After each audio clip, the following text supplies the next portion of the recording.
This Raw Vision video is brought to you by Metro Solar, proud partner of the Richmond Football Club.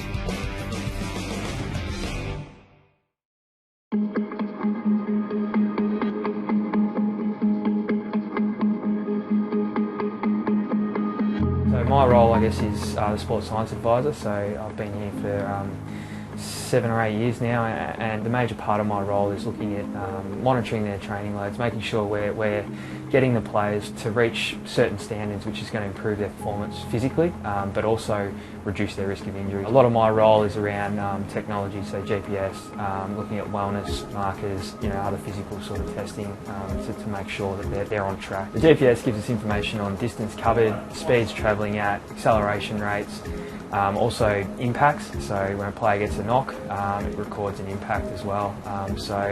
On top of that, we get heart rate data, so it gives us a good snapshot of what the player's going through physically when he's on the ground. We've got a unit for every single player, so over the 7 years we've collected a heap of data on what is required to play AFL football, so we now can individualise our training and set benchmarks for each player based on their training age, their position, and who they are. For example, we wouldn't train Devon Marrick the same way we train Brandon Ellis because he just wouldn't be able to cope with those speeds or distances, and similarly Brandon probably wouldn't be able to cope with all the contacts that we put Iggy through. So. GPS has become massive across AFL football. Obviously game day we can measure all sorts of numbers and metrics, but particularly for training, we've got units on every single player, including our rehabbers.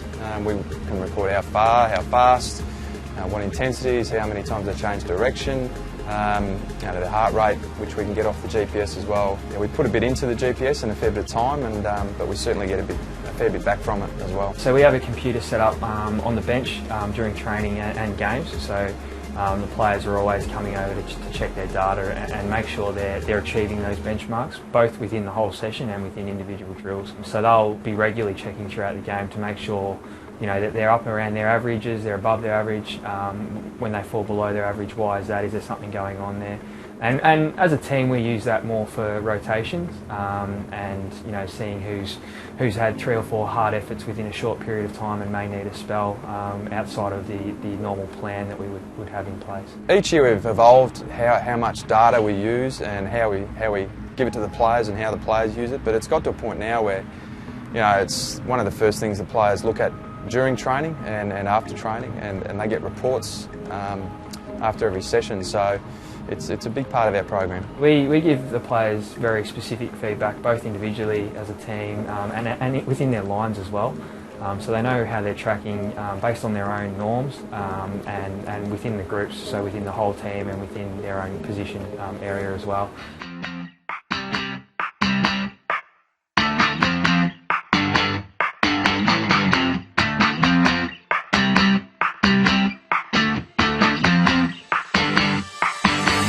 Certainly a number of ways for injury prevention. With the guys who are healthy, there's a certain amount of high speed running or sprinting that they need to do to help actually maintain their condition so that they're better prepared for when they go there in games. And from a rehab point of view, that we can track the guys in rehab and take them to the levels that they need to achieve before they come into the main group. So they have to hit certain benchmarks as well. We know now what the benchmarks are to play AFL football. So when a rehabber's coming back, we know that we have to go sometimes above and beyond those benchmarks to make sure they can cope with the demands of playing a game of AFL football. Particularly for your long-term injuries who are out for a long period of time, we know now what they need to achieve and can set them sort of goals along their way to get back to playing AFL football. As a club, we've been over and visited some other clubs around the world, from the Premier League to the NFL, NBA, all sort of different sports, to get a snapshot of how they're using GPS and technology and sort of seeing if there's anything that we can apply with our players here at Richmond. It's a pretty big investment by the club, but it's one that's worthwhile, and to keep up with the modern demands of AFL and sports science, you've really got to have it. I would say now, we're doing it as well as most clubs, and certainly from my experience we are. So it's a great thing to have.